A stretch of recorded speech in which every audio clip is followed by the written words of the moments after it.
Princesa Cassandra, me deixe a sós, por favor. Gostaria muito de acompanhá-la. Ela fitou, sorrindo por entre lágrimas. Será que foi Apolo que mandou você para me consolar sempre que estrago uma noite agradável com essas minhas visões? Se Apolo lançou-lhe para uma maldição para que ninguém acreditasse nas suas palavras, pelo menos lhe enviou alguém para ajudar a suportar isso. Parece justo. Gracejou com jovialidade. Talvez, garoto. Aí ele disse, não sou mais um garoto, princesa. Eu tenho 19 anos, sou um homem. Cassandra ficou levemente embaraçada. Foi somente naquele momento que percebeu o quanto Mário tinha razão. Sim, ele não era mais aquele garoto que encontrara perdido no templo. Tão diferente dos outros, contando uma história absurda acerca de ter vindo do futuro. O tempo parecia ter passado tão rápido que sequer se dera conta de quantas coisas ao seu redor haviam mudado. Ela mesma mudara. Estava mais madura e bem mais angustiada. Estavam sendo terríveis aqueles tempos de guerra. Todos os dias lhe chegavam notícias de mulheres que foram sequestradas pelos gregos nas encostas do Monte Ida e levadas como cativas dos guerreiros, conhecidos ou não, que foram feridos ou mortos em batalhas. Em contrapartida, o seu trabalho de sacerdotisa aumentava, pois tinha que prestar auxílio médico e espiritual aos inúmeros feridos de corpo e da alma. Ela deixou suas angústias de lado, voltou a atenção para Mário, constatando, com certa surpresa, que aquele garoto de outrora se tornara um homem forte e musculoso, um exímio soldado. Diferente dos demais troianos, ele conservava a barba feita, os cabelos sempre cortados curtos, deixando evidenciar um rosto atraente, proporcional, marcado por um par de olhos expressivos e um sorriso constantemente a exibir os lábios. Ele era tão bonito quanto o próprio Apolo, levando-a a pensar que talvez teria sido enviado pelo Deus para confundi-la cada vez mais. Como não bastassem as terríveis profecias que lhe apareciam involuntariamente à mente, sem que tivesse qualquer domínio sobre elas. Tem razão, me desculpe, você se tornou um belo e atraente homem, Mário. Falou com ternura. Parece que continua me vendo como aquele garoto de 13 anos. Não havia mesmo percebido que aquele garoto cresceu, concordou ela. Segundo nossos costumes, passou até da idade de casar. Quanto a isso, creio que logo meu pai irá lhe arranjar um excelente casamento. Afinal, o rei tem você como um filho. Ele nada disse, e ambos passaram a caminhar lado a lado em direção ao templo de Apolo. Era um caminho um pouco íngreme, pouco inclinado, e que deixava o trajeto bastante exaustivo. Teriam que passar por várias ruas sinuosas, cheias de curvas, e algumas delas bem estreitas. Não havia lua naquela noite. As estrelas estavam encobertas por nuvens densas que anunciavam a premente chuva. Conte-me um pouco de como tem sido a sua vida aqui, Mário. Faz tempo que não conversamos e confesso que sinto curiosa por sabê-lo. Mário pensou um pouco por onde começar sua narrativa. Dizendo, falou. Lembro-me muito bem quando me deixou aos cuidados de seu pai. Naquela época eu me sentia completo estranho, numa situação totalmente de desamparo. Era muito jovem, muito tolo. O seu pai me acolheu com carinho e não demorei a sentir como se estivesse em minha própria casa. Aliás, todos foram muito atenciosos comigo, da rainha ao mais simples serviçal. Tive o privilégio de ser treinado pelo príncipe Heitor em pessoa. Nunca havia imaginado tal possibilidade antes. Hoje me sinto como um verdadeiro troiano. É como se tivesse nascido e vivido a minha vida inteira aqui. É como se o lugar de onde vim nunca tivesse existido. Ela disse, e quanto à sua família? Ele falou, tenho saudades da minha família. Mário sentiu as palavras sendo embargadas pelas lágrimas. Por vezes estivera tão envolvido na sua nova vida de Troia, tão empolgado com tantas mudanças, que chegou a esquecer de sua família no Brasil. Tentou imaginar se o tempo no futuro estaria passando na mesma proporção em que passava ali no passado. Como será que estavam todos no Brasil, diante da sua súbita e inexplicável ausência? Será que fora tido como desaparecido ou mesmo como morto? De um modo ou de outro, a sua intuição dizia que a realidade não tardaria a voltar, e era por isso que estava procurando vivenciar aquela história o mais intensamente possível. Ele não quis compartilhar com Cassandra aqueles pensamentos, e continuou a falar sobre o seu cotidiano. É assustador estar no campo de batalha, no meio dos soldados tão experientes, travando embates pessoais, cara a cara com o inimigo. O barulho da espada e dos escudos, os gritos dos comandantes encorajando os soldados, os uivos de dor dos feridos. Mário discorreria com entusiasmo sobre os detalhes da sua primeira batalha travada ao lado de Heitor, e Cassandra o ouvia com visível interesse, interferindo de vez em quando para questionar alguma coisa. Ele somente não ousou a falar sobre as mudanças ocorridas em sua vida pessoal, desde que se tornara homem, feito das alterações no seu corpo, na sua mente, do desejo que o consumia sempre que se deparava com uma mulher, de sua primeira experiência sexual com uma sensual troiana de seios fartos que trabalhava numa taberna, onde os soldados ficavam bebendo até tarde depois de um árduo dia de luta. Também não ousaria falar das incontáveis fantasias que tinha ao imaginá-la sem aquela habitual túnica de sacerdotisa. Sim, há muito ele descobrira nutrir uma reprimida paixão por Cassandra, a linda princesa de contos de fada, com seu rosto e feições suaves, bem esculpidas, mas era quando Cassandra sorria ou tocava-lhe o rosto com as mãos carinhosamente que sentia uma violenta paixão o consumindo. Não poderia simplesmente agarrá-la e beijá-la, isso era algo impossível. Cassandra era uma das virgens que se entregava a Apolo, e pior, ela o via apenas como um garoto crescido por quem possuía uma grande afeição e nada mais do que isso. Você é o único a saber o que irá acontecer a Troia. Faz ideia de qual será o seu destino nessa guerra? E se algo de ruim lhe acontecer? Ele fez um esforço descomunal para desviar os pensamentos lúbricos a invadirem sua mente e esqueceu seu desejo de homem. Foi difícil voltar a atenção para o que ela dizia. Não faço ideia do que está reservado para mim no futuro. É meio confuso. Consegui voltar no tempo e não sei como me tornei protagonista dessa história. No início me sentia como um contador de história. À proporção que o tempo foi passando, acabei me envolvendo pessoalmente com os personagens. E isso tem atrapalhado bastante a minha maneira de ver as coisas. Será que pode compreender? Há muito tempo desisti de tentar compreender como chegou até nós. Sei apenas que acredito em você e isso basta. Deve haver alguma razão para estar aqui. Talvez algum dos deuses do Olimpo tenha o enviado. O futuro de Troia é certo, sabe disso. Mas não sou o seu futuro, princesa. Talvez possa fazer algo por você. Mas não... O futuro de Troia é certo, sabe disso. Mas não o seu futuro, princesa. Talvez eu possa fazer algo por você. Ele precisava acreditar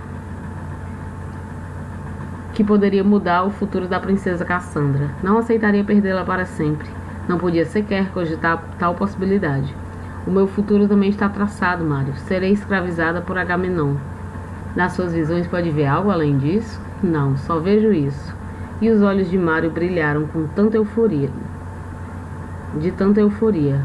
De onde eu vim, ou seja, do futuro, tudo o que se sabe a seu respeito é que foi escravizada e levada para Micenas, por Agamenon, onde ele será executado pela esposa. A rainha Clitemnestra nunca perdoou por ter sacrificado a filha Ifigênia, em troca de bons ventos para trazer a armada grega para Troia. Cassandra escutava atenta. Enfim, não se sabe o que aconteceu depois disso, se foi executada junto com Agamenon ou se conseguiu sair de Micenas com auxílio da própria Clitemnestra. Muitos escritores divergem quanto ao seu destino. Está querendo dizer que poderá recriar o meu passado, ou melhor, o meu futuro? E Mário disse exatamente. E ela respondeu: e que diferença fará o que me acontecer no futuro, se não haverá mais Troia, se não sobrará nenhum parente meu vivo? Mário disse: sempre sobra alguém para contar a história. E quanto ao seu futuro, poderá casar, ter filhos, construir sua própria família. Não manterá Troia viva, tão viva quanto ainda é hoje no futuro.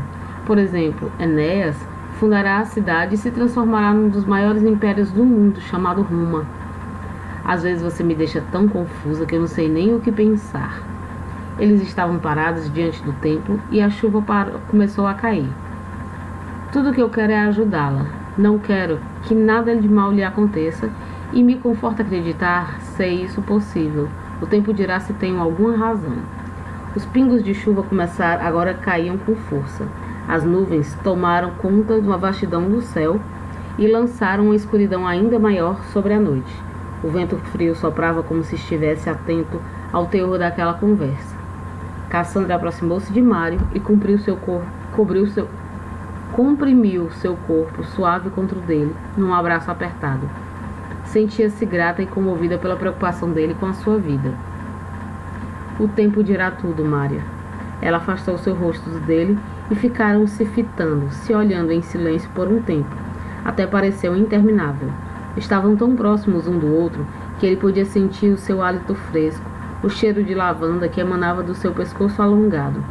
E com certeza ela pôde sentir o seu desejo, seus braços a envolvê-la com firmeza, sua respiração ofegante. Embora não tivesse qualquer experiência em relacionamentos íntimos e tivesse sido essa a sua opção de vida, quando resolveu se entregar como sacerdotisa de Apolo, Cassandra era uma mulher como qualquer outra e estava sujeita às tentações da carne. Ela fitou ele nos olhos e então deu conta da loucura que estava prestes a fazer. Ao se desvencilhar dos seus braços, ao se afastar dos braços de Mário, Cassandra saiu correndo para o refúgio do templo, para junto do Deus que tinha todas as respostas acerca do seu futuro. Capítulo 5. A vida dos pouquíssimos troianos que se arriscavam vivendo além das muralhas se tornaria insuportável. Os homens que ousaram manter suas plantações nas férteis planícies passaram a ter suas colheitas confiscadas pelos gregos mediante violentos e constantes ataques. Os animais que ali pastavam foram levados para dentro da cidade, de modo a garantir o leite, a carne para a família real e para a população. As mulheres viviam aterrorizadas, e eram poucas as que ousavam se distanciar da urbe, da cidade, principalmente as mais jovens, pois fatalmente seriam raptadas para servirem de escravas e amantes nas tendas dos guerreiros aliados de Agamenon. Um grande alarido tomou conta da cidade, uma grande fofoca tomou conta da cidade, quando se espalhou a notícia de que Agamenon tomou como sua escrava e amante a bela Criseide, filha de Crises, um dos mais respeitados sacerdotes que servia no templo do Apolo. Seguindo o conselho de Cassandra, a primeira providência adotada pelo velho sacerdote foi colocar Príamo a par da desgraça que se abatera sobre a sua vida. Ao conferenciar com o rei na sala do trono, por entre lágrimas e lamúrias são reclamações, Crises pediu que lhe fizesse uso da diplomacia e fosse conferenciar pessoalmente com Agamenon, de modo que sua adorável filha lhe fosse devolvida. Enquanto se compadecera do sofrimento do velho sacerdote, Príamo pensou nas palavras adequadas a serem ditas. Afinal, nenhum pai, em sã consciência, aceitaria de bom grado a ideia de ver uma filha sendo feita de cativa, escrava cativa. Como rei, cabia-lhe a árdua tarefa de resolver os problemas de seus súditos, dando conselhos e sugestões, muitas vezes se empenhando de forma pessoal na solução de litígios, de brigas que lhes eram apresentados. Agamenon é um guerreiro implacável, de pouca confiança. Pensei em enviar algum dos meus soldados, algum dos meus homens em missão de paz para negociar a devolução da sua filha. Contudo, receio que Atrida venha a matá-los. Não duvido disso, meu senhor rei. Sugiro-lhe, na condição de sacerdote de Apolo, vá até o acampamento de Agamenon, peça-lhe para devolver sua filha. Duvido que ele ouse aferi-lo ou injuriá-lo. Nem mesmo Agamenon se atreveria a tamanho insulto contra um deus. Creio ser essa a solução adequada ao seu caso. Agamenon certamente exigirá um resgate. Quanto a isso, fique tranquilo, Crises. Prometo lhe pagar o resgate. O velho sacerdote ficou satisfeito pela presteza e pelo espírito de solidariedade do monarca. Pelo menos poderia contar com a ajuda financeira necessária para o resgate da filha. Já era um grande passo. O difícil seria enfrentar a figura altiva e soberba de Agamenon, mas estava decidido a cumprir aquela missão. Tratava-se de sua filha, do seu bem mais precioso. Assim que se retirou do palácio, Crises seguiu diretamente para os portões da cidade, levando consigo as insígnias de Apolo enroladas num cetro de ouro. Crises percorreu um longo caminho para chegar ao acampamento dos gregos. Era o mesmo caminho em que as batalhas eram travadas diariamente, da chegada da aurora até o entardecer, onde os gregos e troianos se enfrentavam numa guerra que parecia ter perdido todo o sentido, exceto pelo capricho dos homens e também dos próprios deuses. Ele podia sentir o cheiro da morte e do medo em cada centímetro do chão que pisava. Apesar de estar sobre a trégua de Apolo, por diversas vezes foi barrado por soldados, desconfiados da sua missão em caráter de paz. Após uma longa espera às portas do acampamento grego, Crises foi conduzido por 2 fortes soldados encarregados da segurança pessoal de Agamenon. A tenda que lhe servia de morada era ali. O aflito pai correu os olhos pelo local na vã esperança de encontrar a filha. Nada. Nenhum sinal de Criseide. Por certo, estaria confinada nos aposentos de Agamenon, sendo obrigada a satisfazer-lhe todos os desejos. Enquanto se punha a imaginar o quanto sua filha estaria sofrendo, se deparou com a figura imensa de Agamenon. Agamenon estava vestido com uma vistosa túnica de sedoso tecido. Segurava uma reluzente taça de ouro numa das mãos, mostrando-se irritado por ter sido importunado num momento de pura descontração, enquanto se banqueteava depois de um longo dia de luta. Demorou alguns instantes até que se dispusesse a escutar o inesperado visitante. Respeitado Agamenon, sou um velho sacerdote que serve no templo de Apolo. Venho humildemente à sua majestosa presença suplicar a evolução de minha amada filha Criseide, a qual se encontra em seu poder. Agamenon permaneceu inalterado, sem nada dizer, sem compreender as pretensões daquele ancião na sua frente. Sem saber o que fazer, Crises continuou. Eu lhe imploro, rei de Micenas, devolva a minha filha. Estou disposto a pagar o resgate que exigir. Agamenon arregalou os olhos e deu a impressão de que somente naquele momento percebia do que se tratava aquela inesperada visita. Achou um absurdo sem precedentes ser importunado no conforto de sua tenda e de seu sagrado descanso para atender um audacioso velho. E mais, sobre um assunto inteiramente sem importância. Quando falou, sua voz transmitia rudeza que lhe era bem peculiar. Velho sacerdote, admiro sua ousadia em vir à minha presença, fazer um pedido tão absurdo. Saiba que quando a guerra terminar, eu levarei a sua filha comigo para Micenas para que continue sendo minha amante. Nada me fará devolvê-la, nada. E lhe digo mais, essas insígnias de Apolo e esse cedro que carrega nada valem. Volte para o lugar de onde veio e não ouse regressar aqui novamente. Se assim o fizer, não hesitarei em matá-lo. Vá embora imediatamente. Crises não esperava uma boa receptividade por parte de Agamenon. Entretanto, jamais imaginara ser tratado de modo tão humilhante, como se fosse um subordinado qualquer, e não como representante do deus Apolo.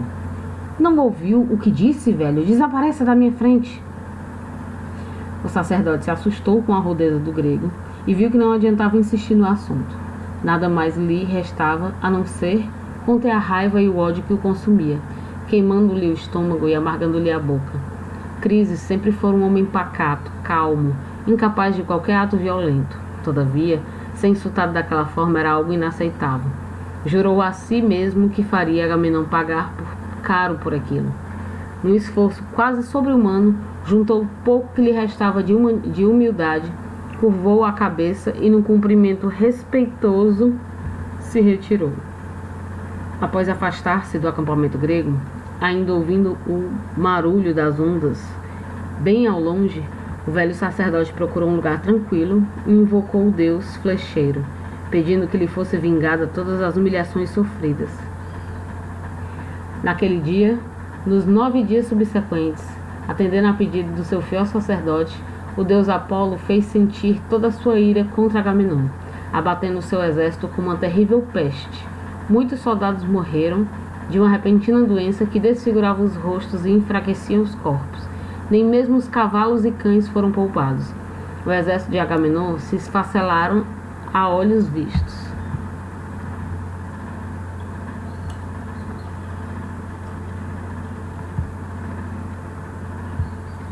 Do alto das muralhas de Troia, que passaram a servir como uma espécie de observatório de guerra, se podia acompanhar a movimentação do acampamento inimigo. Então observou com curiosidade os gregos carregando corpos e mais corpos para serem cremados numa enorme fogueira feita para esse fim. Que terrível peste terá batido sobre os nossos inimigos? É a ira de Apolo contra Agamenon, por ter insultado e humilhado um de seus sacerdotes, respondeu Mário de forma bem displicente. Heitor fitou ele confuso, olhou para ele bem confuso. Como pode saber disso, Mário? Mário pensou melhor na resposta a ser dada. Ouvi comentários nesse sentido. Creio então ser conveniente que nossos homens não saiam para o campo de batalha por hoje. E enquanto durar essa maldição, aproveitamos a ajuda de Apolo e nos poupamos um pouco. Além do mais, essa peste poderá contaminar o pessoal. Pensou bem Heitor, ponderou Heitor. Por mais de uma semana, a ira de Apolo se fez sentir contra os soldados de Agamenon, provocando uma verdadeira onda de pavor entre os gregos. Enquanto isso, Heitor aproveitou esse valoroso tempo para seus homens descansarem, beberem vinho e se divertir nos braços de suas mulheres e amantes. Você é um homem feito, Mário. Talvez devesse arranjar uma esposa. Falarei com meu pai para providenciar uma mulher adequada. Ele fará isso de muito bom grado. Mário não simpatizou com a ideia. Na realidade, não acreditava em casamentos arranjados. A única mulher capaz de interessá-lo em toda a Troia seria a princesa Cassandra. Infelizmente, ela estava prometida a Apolo. Primeiramente, quero me dedicar aos combates. Ainda é muito cedo para me envolver em casamentos, filhos. É tempo de guerra, não de casar. Heitor sorriu-lhe com malícia. Vejo que prefere ficar solteiro e curtir mais as mulheres. Ouvi dizer que faz um grande sucesso entre elas. Heitor estava se referindo às investidas frequentemente que ele fazia às tabernas, na companhia de muitos poucos amigos. A juventude exigia que se entregasse a certos prazeres. Entretanto, seu pensamento estava focado apenas em Cassandra. E quanto mais pensava na impossibilidade de concretizar esse desejo, mais frustrado se sentia. Ficou imaginando no que diria Heitor se soubesse da paixão secreta que ele nutria por sua irmã. Exato. Prefiro curtir minha solteirice, concordou pondo fim à conversa. Heitor sorriu-lhe, cúmplice, e deu um tapinha nas costas. Devo revelar que se tornou um excelente soldado, Mário. Todos os jovens que treinei pessoalmente são valorosos soldados, valentes e inteligentes, mas considero você o melhor. Mário corou diante do elogio. Aquilo era algo que Heitor não costumava fazer. Era raro elogiar um soldado. Acreditava que assim estaria fomentando a vaidade e, consequentemente, a displicência. Existia entre os dois uma inexplicável afinidade a aproximá-los, um mútuo respeito e admiração, e tudo isso fora o fruto de uma convivência diária, decorrente de um treinamento intenso, onde Mário deu o melhor de si, correspondendo às expectativas de um mestre exigente e rigoroso. Há exatos 2 anos, Mário recebera de Heitor um carro de guerra e um excelente condutor. Estava encarregado de manter-lhe sempre ao lado no carro de batalha, o que significava dizer que ocupava uma posição de extremo perigo e, ao mesmo tempo, imprimia bastante respeito aos demais soldados, pois ficava na retaguarda do comandante dos exércitos troianos, numa posição que traduzia toda a confiança depositada em si, apesar de bastante vulnerável. No início, pensou que jamais seria capaz de sair da proteção dos altos dos muros de Troia e ficar cara a cara com o inimigo. Entretanto, ao lado de Heitor, não só aprendera a controlar seu medo, como também deixara contagiar pela sua empolgação quando em batalha. Heitor lhe confiara a missão de acompanhá-lo à frente das tropas, porque se fizera merecedor, porque se tornara tão ousado quanto ele próprio, investindo em direção ao terreno do inimigo, sem qualquer hesitação, sem falar em recuar, sem abater em retirada, exceto quando assim lhe era determinado. Essa superdose de coragem era compreensível. Mário resolveu incorporar com plenitude o papel do guerreiro, para o qual fora exaustivamente treinado, simplesmente porque acreditava que, se algo ruim lhe acontecesse, retornaria imediatamente para o lugar de onde viera, para a sua casa, para a proteção de sua família, acordando daquele louco sonho, um sonho o qual já não podia mais distinguir o que era real e o que era imaginário. Por isso agia com ousadia e procurava vivenciar aqueles momentos com a maior intensidade possível. Talvez em breve acordasse longe de Troia e a história seguiria então seu curso normal, sem que sua presença pudesse influenciar no destino da cidade.